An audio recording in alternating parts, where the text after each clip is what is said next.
Hello दोस्तों, स्वागत है आपका अपने YouTube चैनल में। मैं हूं अभिनय और दोस्तों हमने लूसेंट की सीरीज स्टार्ट करी है जिसमें हमने आपसे कहा है कि एक भी ऑब्जेक्टिव क्वेश्चन हम छूटने नहीं देंगे क्योंकि एग्जाम्स में वन लाइनर ही आता है। और चलिए आइए कवर करते हैं पार्ट 3 को। हम देखते हैं कुछ सिंधु घाटी सभ्यता, कांस्ययुगीन सभ्यता, इन चीजों से संबंधित कुछ महत्वपूर्ण ऑब्जेक्टिव्स। ये हो गया हमारा भाग 3।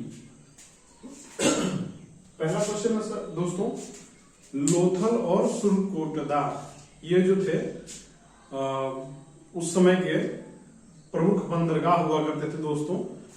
और ये दोनों के दोनों गुजरात में ही पड़ते हैं क्योंकि कोस्टल एरिया भी है, इससे आप याद कर सकते हैं इनको। दोस्तों एक और चीज, उस समय ग्रिड पद्धति हुआ करती थी, जो मकान बनाए जाते थे सिंधु घाटी सभ्यता में। सिस्टम ऐसा था कि रोड एक दूसरे को 90 डिग्री पे 90 अंश पे काटती थी, खिड़कियां बाहर की तरफ खुलती थी, इस टाइप का सिस्टम था और बहुत ही नगरीय सभ्यता थी। और बाट वगैरह जो था, जो आजकल बटखरा बोला जाता है, बाट तौल जो था वो 16 के अनुपात में रहता था, 16 आना, ऐसा सिस्टम था वहां का। नेक्स्ट दोस्तों देखते हैं हम, मिठास के तौर पे जो सिंधु घाटी सभ्यता के लोग थे वो शहद का इस्तेमाल करते थे। और जो उर्वरा की देवी मानी जाती थी, धरती को उर्वरा की देवी माना जाता था। एक एक क्वेश्चन ऐसे ही पूछा जाता है दोस्तों। नेक्स्ट देखते हैं दोस्तों हम, देखिए इसमें है कुबड़ वाला सांड बहुत ही ज्यादा पूजनीय था उस समय। कुबड़ वाला सांड बहुत ही पूजनीय था। और एक और चीज, जैसे मातृसत्तात्मक जो उस समय की समाज जो था उस समय का मातृसत्तात्मक था। बाद में आप चल के देखेंगे आर्य समाज में क्या होता है, वैदिक युग में, वैदिक सभ्यता में ये पितृसत्तात्मक में बदल जाता है। तो ये हो गया हमारा मातृसत्तात्मक दोस्तों। नेक्स्ट हमारा दोस्तों कालीबंगन। कालीबंगन का मतलब होता है काली चूड़ियां। ये कालीबंगन एक स्थल है जो कि राजस्थान में घग्गर नदी के तट पे स्थित है। तो इसका होता है काली चूड़ियां, इसका मतलब। नेक्स्ट देखते हैं दोस्तों, सर्वप्रथम जो है कपास की जो खेती उपजाई गई थी वो सिंधु घाटी सभ्यता में ही उपजाई गई थी। और दोस्तों ये जो सभ्यता थी, मिस्र की सभ्यता, सुमेरियन सभ्यता, इन सब सभ्यताओं के समकालीन हुआ करती थी। एग्जाम में ये भी पूछा जाता है ऑप्शन में, देखिए कौन सी समकालीन सभ्यताएं हैं। और एक क्वेश्चन जैसे पूछा जाता है कि सिंधु घाटी के सभ्यता के लोग किस चीज से परिचित नहीं थे, तो उसमें आप लोगों को ऑप्शन में जाना है और टिक करना है तलवार और शेर। ये दोनों जो चीज हैं इनके बारे में सिंधु घाटी की सभ्यता के लोगों को जानकारी नहीं थी। आइए दोस्तों कुछ देखते हैं, इसमें जो स्थल हैं इससे रिलेटेड काफी पूछे जाते हैं क्वेश्चन। स्थल हैं जो नदी के किनारे हैं और कौन से देश में हैं, कौन सी जगह पे हैं। पहला है दोस्तों हड़प्पा। हड़प्पा जो है दोस्तों ये रावी नदी के तट पे है और ये पाकिस्तान में है। और नेक्स्ट है दोस्तों हमारा मोहनजोदड़ो। मोहनजोदड़ो जो है सिंधु नदी के तट पे है, ये भी पाकिस्तान में पड़ता है। नेक्स्ट है हमारा दोस्तों कालीबंगन। कालीबंगन के बारे में अभी हमने बताया आपको। कालीबंगन जो है घग्गर नदी के तट पे पड़ता है और ये स्थल है राजस्थान में। नेक्स्ट है दोस्तों लोथल। लोथल जो है दोस्तों भोगवा नदी के तट पे है। लोथल गुजरात में पड़ता है। ये बहुत ही महत्वपूर्ण है दोस्तों, ये पूछा जाता है। नेक्स्ट है दोस्तों चहुंदड़ो। चहुंदड़ो जो है सिंधु नदी के तट पे है और पाकिस्तान में पड़ता है। इन सब चीजों को केवल ऐसे ही पूछा जाता है कि हड़प्पा कौन सी नदी के किनारे स्थित है, एग्जाम में पूछा जाता है वनडे वाले में। रोपड़ जो है दोस्तों सतलज नदी के तट पे है और पंजाब में पड़ता है।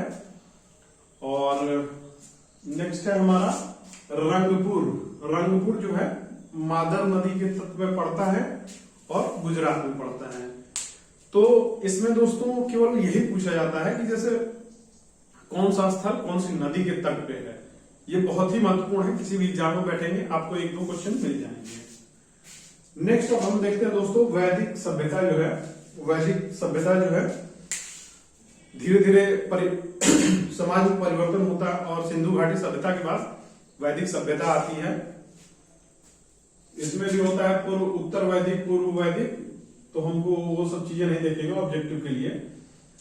इनका माना जाता है दोस्तों आर्यों को मूल निवास स्थान जो है मध्य एशिया माना जाता है। और ये जो समाज है, जो वैदिक समाज है, आर्यों का समाज है, ये पितृसत्तात्मक माना जाता है। और इसकी खास बात यह है कि ये लोग गौधन को, गायों को, इसमें हाँ गाय को ये लोग मुख्य रूप से अपना वो मानते थे, पशु के तौर पे मानते थे। जिसके पास जितनी ज्यादा गाय होती थी उनको माना जाता था कि वो बहुत ज्यादा समृद्ध हैं। नेक्स्ट दोस्तों, नेक्स्ट इसमें ये ग्रामीण सभ्यता थी, जबकि सिंधु घाटी सभ्यता एक नगरीय सभ्यता थी। इसको ध्यान में रखना है। जस्ट उसके अपोजिट है, ये नगरीय हो गया और वो हो गया ग्रामीण सभ्यता। वो नगरीय थी, ये ग्रामीण हो गया। और ये मातृसत्तात्मक हो गई, वो पितृसत्तात्मक था। और एक सबसे महत्वपूर्ण चीज दोस्तों पूछा जाता है, वैदिक सभ्यता की जो भाषा थी वो मुख्य तौर पे संस्कृत बोली जाती थी। एक टर्म है दोस्तों पूरब, जैसे पूछा जाता है कि पूरब मतलब ऑप्शन में दे देगा पूरब किस चीज से संबंधित है, किसे कहा जाता है। वैदिक समय में पूरब शब्द का प्रयोग किस चीज के लिए किया जाता था। तो ये दुर्गपति जो होते थे दोस्तों, दुर्गपति के लिए पूरब शब्द का इस्तेमाल किया जाता था। ठीक इसी तरह एक स्पष्ट शब्द है। तो स्पष्ट वैदिक सभ्यता में स्पष्ट शब्द का प्रयोग लोगों की गतिविधियों को ध्यान में रखने के लिए गुप्तचर जो होते थे उनको स्पष्ट कहा जाता था। ये चीजें ध्यान में रखना है। और सभा और समिति जो थी ये निकाय थे ऐसे जो राजा को सलाह देते थे। जैसे कंपेयर कर सकते हैं कि राज्यसभा लोकसभा है, मान लीजिए प्रधानमंत्री या राष्ट्रपति जो भी आपस में कंसल्ट करते हैं लोग, वैसे ही ये लोग सलाह देते थे। जिसमें सभा जो थी उच्च वर्ग के लोग इसमें शामिल थे, कुलीन और श्रेष्ठ लोग होते थे। जबकि समिति में नॉर्मल लोग, आम लोग शामिल होते थे और अपनी बातों को रखते थे किसी के सामने। तो ये हो गया दोस्तों ऋग्वेद का हमने 3रा मंडल, 9वां मंडल और 10वां मंडल पढ़ाया था आप लोगों को।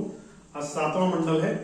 7वां मंडल क्या कहता है दोस्तों, दशराज्य युद्ध होता है, जो राजा सुदास और 10 राजाओं के बीच में ये युद्ध होता है, जो कि परुश्रवणी नदी, उसको नवीनतम नाम है उसका रावी नदी है, इस नाम से जाना जाता है। इस नदी के किनारे जो है युद्ध हुआ था, जिसमें राजा सुदास जो थे वो जीत गए थे। तो ये हमारा 7वें मंडल में है।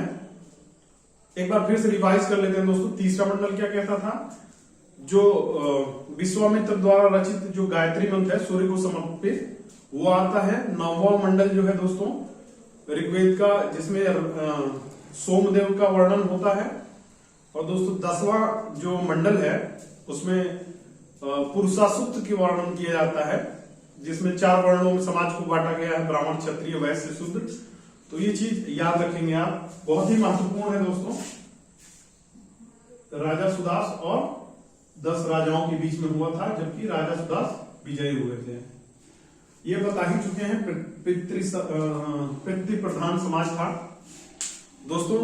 अभी के लिए केवल इतना ही, जुड़े रहिए। हम सारे ऑब्जेक्टिव क्वेश्चन जो है लूसेंट से संबंधित सारे कराएंगे और भी बहुत सारा कराया जाएगा। थैंक यू दोस्तों।